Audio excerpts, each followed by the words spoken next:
शालिनी हुबलीकर और मेरे चैनल में आप सबका बहुत बहुत स्वागत है।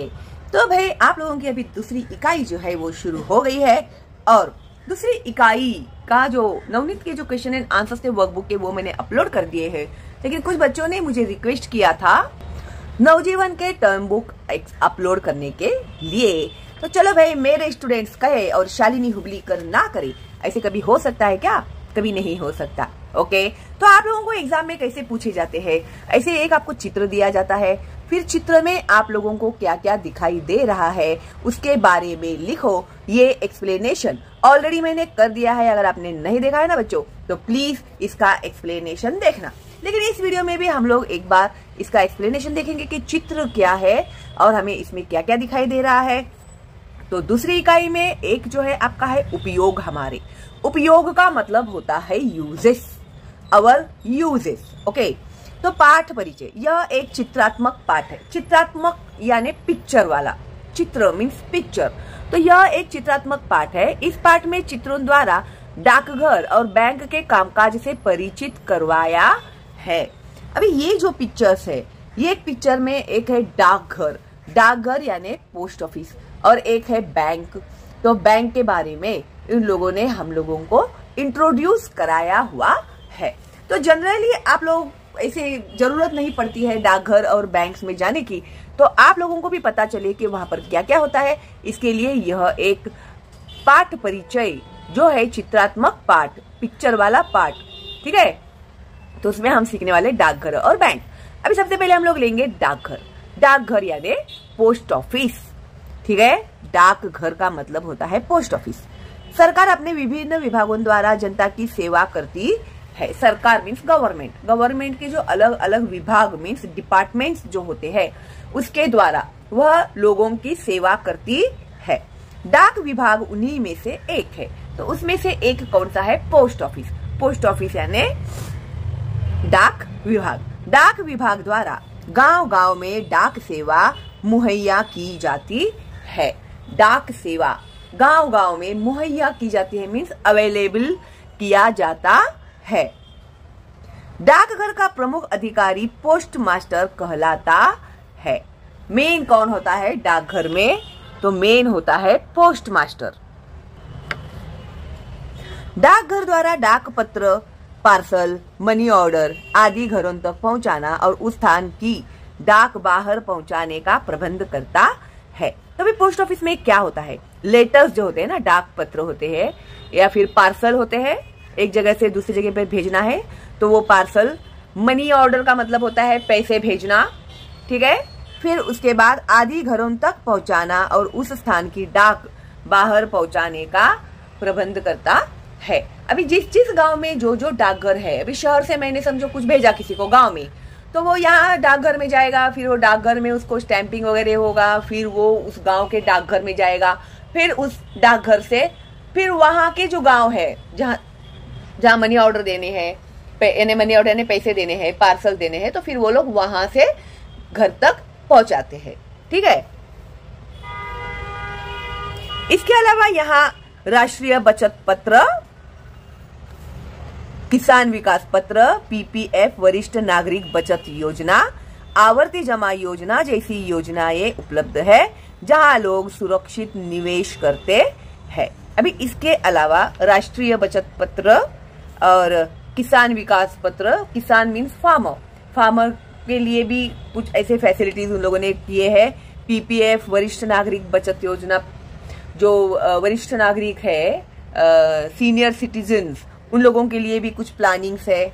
आवर्ती जमा योजना जैसी योजनाएं उपलब्ध है जहां लोग सुरक्षित निवेश करते हैं। तो वहां पर उन लोगों के साथ कोई फ्रॉड या चीटिंग होने का डर नहीं होता है, तो लोग वहां पर पैसे जमा करते हैं। बैंक उस वित्तीय संस्था को कहते हैं जो जनता की धनराशि जमा करने तथा जनता को ऋण देने का काम करती है। अभी बैंक आप लोगों ने, अभी हम लोग पढ़ेंगे बैंक के बारे में। बैंक में कभी ना कभी आप गए होंगे अपने पेरेंट्स लोगों के साथ में, तो वहां पर क्या करते हैं? वित्तीय संस्था को कहते हैं। बैंक उस वित्तीय संस्था को कहते हैं जो जनता की धनराशि जमा करने, यानी आप लोग पैसे जमा करते हो बैंक में, तथा जनता को ऋण देने का काम करते। ऋण का मतलब होता है लोन। तो जनता को लोन देने का काम करता है। कौन? तो बैंक। लोग अपनी रकम पर ब्याज कमाने और सुरक्षित रखने के लिए बैंक में जमा करते हैं और आवश्यकता अनुसार निकालते हैं। अगर बैंक में पैसे जमा करते हैं तो उसका इंटरेस्ट मिलता है लोगों को, तो उनको ज्यादा पैसे मिलेंगे। ओके, इसके लिए लोग क्या करते हैं? बैंक में पैसे जमा करते हैं। अगर उन्हें जरूरत पड़ती है तो वो लोग पैसे निकालते भी है।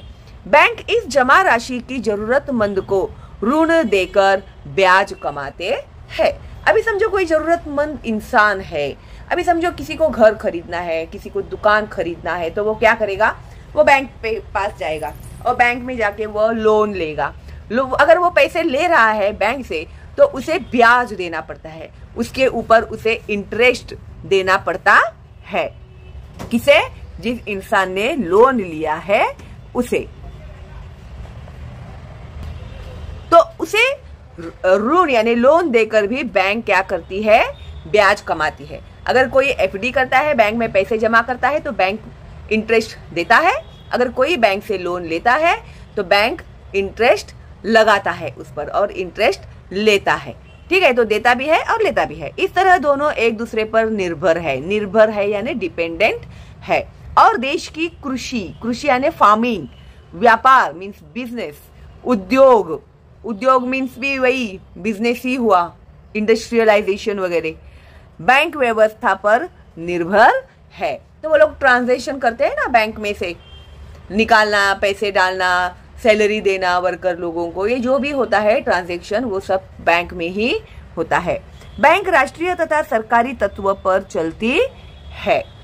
राष्ट्रीय यानी नेशनल या फिर कोऑपरेटिव बैंक, इस पर वो चलती है। पैसा जमा करने तथा निकालने के लिए अलग अलग खिड़कियां होती है, विंडोज होते हैं। पैसे अभी ये देखो यहाँ पर बैंक में आप लोगों को दिखाई दे रहा है, ये देखो यहाँ पर मनी ऑर्डर है, बचत खाता है ना। फिर पैसे निकालने के लिए एक जगह है, पैसे जमा करने के लिए एक जगह है। ओके, पैसा जमा करने तथा निकालने के लिए अलग अलग खिड़कियां होती है। बैंक उपभोक्ता की जानकारी संगणक द्वारा सुरक्षित रखी जाती है। बैंक उपभोक्ता यानी जो वहां का मेंबर है, उसकी सारी डिटेल किसमें होती है? तो कंप्यूटर में होती है। अकाउंट नंबर बोलेंगे तो तुम लोगों का सारा डिटेल तुरंत वो बैंक वाले के पास आ जाता है। तुम लोग का नाम, तुम लोग का एज, कितने पैसे है तुम्हारे अकाउंट में, तुम लोगों ने कितने सालों में कितने पैसे निकाले, कितने पैसे डाले, वो सारा डिटेल उस कंप्यूटर में रहता है। तो संगणक मीन्स कंप्यूटर में सुरक्षित रहता है यानी सेफ रहता है। बैंक लोगों को घर या वाहन खरीदने के लिए कर्ज देती है। तो बैंक, मैंने जैसे अभी ही कहा आप लोगों को भी जरूरत पड़ती है ना पैसे की, तो लोग बैंक से लोन लेते हैं। तो क्यों लोन लेते हैं? घर खरीदने के लिए, गाड़ी खरीदने के लिए, वाहन मीन्स गाड़ी, व्हीकल खरीदने के लिए कर्ज देती है बैंक। छात्रों को उच्च शिक्षा प्राप्त करने के लिए कर्ज देती है। अभी कुछ स्टूडेंट्स हैं, उन लोगों को हायर एजुकेशन करना है, तो उसके लिए भी बैंक जो है वो कर्जा देती है। बैंक कर्मचारी अपना काम ईमानदारी और निष्ठा से करते हैं। बैंक के कर्मचारी यानी बैंक में काम करने वाले लोग जो होते हैं वो बहुत ही ईमानदारी और निष्ठा से काम करते हैं। ठीक है, तो इस तरह से ये है डाकघर। तो सबसे पहले हम लोग सॉल्व करते हैं डाकघर के क्वेश्चंस एंड आंसर्स। ओके, अभी जैसे यहाँ पर दिया है संजाल पूर्ण करो, तो वहां पर आप लोगों को ये डाकघर की खिड़कियों पर क्या क्या है, फिर ये इसके ऊपर ये जो बॉक्स है ना, ये सब बॉक्स आपको बनाने हैं और लिखना है। अभी इस बच्ची ने क्या किया है, देखो ऐसे लिखा है, तो ये लिखने का तरीका नहीं है। बॉक्स लिखने के बाद आप लोगों को अंदर लाइन निकालकर यहाँ पर मनी ऑर्डर ऐसे लिखना है। ऊपर उस लाइन के ऊपर आप लोगों को नहीं लिखना, यही रूल बोर्ड एग्जाम तक चलने वाला है आप लोगों का। ठीक है, तो कभी भी ऐसे लाइन पर मत लिखिएगा, नीचे लाइन निकालिए फिर लिखिएगा। ठीक है, फिर डाकघर की खिड़कियां। अभी यहाँ पर देखो डाकघर की खिड़कियां दिखाई है, यहाँ पर है ना बचत खाता है, मनी ऑर्डर है, ये देखो बचत खाता, money order and registry ticket, है ना। तो यही हम लोगों को यहाँ पर लिखना है जो हम लोगों ने लिखा है। और लिखना कैसे है ये मैंने अभी आपको बताया है, आप लोग ये गलती बिल्कुल भी मत करना। फिर डाकघर में फलक पर लिखा है, फलक मीन्स बोर्ड के ऊपर, फलक का मतलब होता है बोर्ड। क्या लिखा है तो यहाँ देखो फलक, बचत आपकी प्रगति देश की, ये लिखा है फलक पे। और एक फलक लिखा हुआ है यहाँ पर देखो, हम आपकी आवश्यकता समझते हैं। तो ये हम लोगों ने यहाँ पर लिखा, ठीक है। तो ये फलक बोर्ड पर क्या लिखा है, सूचना, वो हम लोगों को यहाँ पर लिखना है। अभी इसके आगे जो है ये तो है ही इंटरेस्टिंग, आप लोगों को वैसे भी पसंद ही आएगा। तो यहाँ पर निम्नलिखित पहेली में डाकघर से जुड़े शब्द ढूंढकर लिखो। अभी पोस्ट ऑफिस के रिलेटेड जो भी वर्ड्स यहाँ पर तुम लोगों को दिखाई दे रहे हैं वो तुम्हें लिखने के लिए कहा है। तो जैसे कि डाकघर, ये देखो यहाँ पर है डाकघर, टिकट, तो इस तरह से तुम लोग ढूंढकर यहाँ पर लिखो, ठीक है। फिर देखो मनी ऑर्डर, अभी मैं सब ढूंढते बैठूंगी। ये देखो टिकट है, फिर मनी ऑर्डर, उल्टा पुल्टा भी देंगे वो लोग, ऐसा कोई जरूरी नहीं है। मनी ऑर्डर है, फिर पोस्ट कार्ड है, देखो पोस्ट कार्ड, किसान विकास पत्र, ये देखो क्रॉस में किसान विकास पत्र है, राष्ट्रीय बचत पत्र है, ठीक है। फिर है लिफाफा, हाँ लिफाफा जो पैकेट आता है ना वो। फिर है रजिस्ट्री, देखो यहाँ पर है रजिस्ट्री। डाकिया तो मेन ही है ना, वही आप लोगों के घर तक लेटर पहुंचाता है, वो है डाकिया। डाकिया मीन्स पोस्टमैन। फिर post master, head of the post office is post master, हाँ। फिर उसके बाद है अंतर्देशीय पत्र, ये देखो अंतर्देशीय पत्र। फिर बीमा, अभी शुरू किया हुआ है बैंक्स में भी, अपना डाकघर में भी बीमा देना उन लोगों ने शुरू किया हुआ है, ठीक है। तो इस तरह से ये हम लोगों ने कंप्लीट कर दिया है। अभी पीछे इन लोगों ने हमें दिया हुआ है बैंक का चित्र। तो यहाँ पर सूचना है, मैनेजर बैठा है, कैशियर जो पैसे लेता है देता है, ये है बचत खाता, ठीक है। यहाँ पर पूछताछ यानी इंक्वायरी करते हैं बैंक में जाने के बाद। अभी देखो बैंक कर्मचारी कौन है, मैनेजर एंड कैशियर। काम कौन कर रहा है, मैनेजर और कैशियर, ये जो है ये है कर्मचारी। फिर चौखट पूर्ण करो, बैंक का कार्य। अभी एक एग्जांपल दिया, पैसे जमा करना, खाता खोलना, पैसा अदा करना, कर्ज देना, ठीक है। ये बैंक के कार्य यहाँ पर इन्होंने दिए हुए है, ठीक है। एंड आई होप आप लोगों को ये अच्छे से अभी समझ में आ गया है। एक, डाकघर में प्रत्यक्ष जाकर वहां के कामकाज की जानकारी संक्षेप में प्राप्त करो और अपनी कॉपी लिखो। अभी अगर आप कभी गए नहीं है पोस्ट ऑफिस में तो कभी जाइएगा, फिर वहां पे सारी बातें आप पूछिए, इंक्वायरी कीजिए, वो लोग बताते हैं सब, बहुत ही हेल्पफुल और कोऑपरेटिव रहते हैं। ऊपर से वो लोग तो खुश हो जाएंगे अगर आप लोग जाओगे पूछने के लिए। आप लोग बोलो हम लोगों को स्कूल में से लिखा गया था कि ऐसे जाके देख के आओ पोस्ट ऑफिस, तो कभी अपने पेरेंट्स को लेकर जाया करो। जरूरी नहीं है कि मॉल बिल में ही जाए, कभी कभी ऐसे ही जगह पे जाया करो, बैंकों में, पोस्ट ऑफिस में, है ना। तो आपको अच्छी और नई जानकारी वहां पर मिलेगी।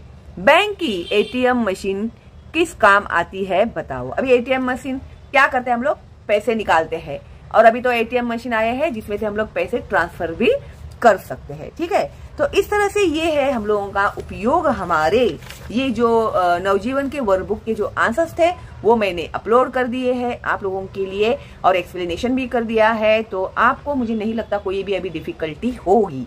अगर है डिफिकल्टी तो आप कमेंट्स में मुझे पूछिएगा, नहीं है तो एक थैंक्स तो बनता ही है मेरे लिए। और फ्री है मेरा ये चैनल, तो ज्यादा से ज्यादा बच्चों को फॉरवर्ड कीजिएगा, लाइक करना मत भूलिएगा, ठीक है। चलो देन, मिलते हैं बहुत जल्दी ही अगली वीडियो में। तब तक के लिए all the best and bye bye.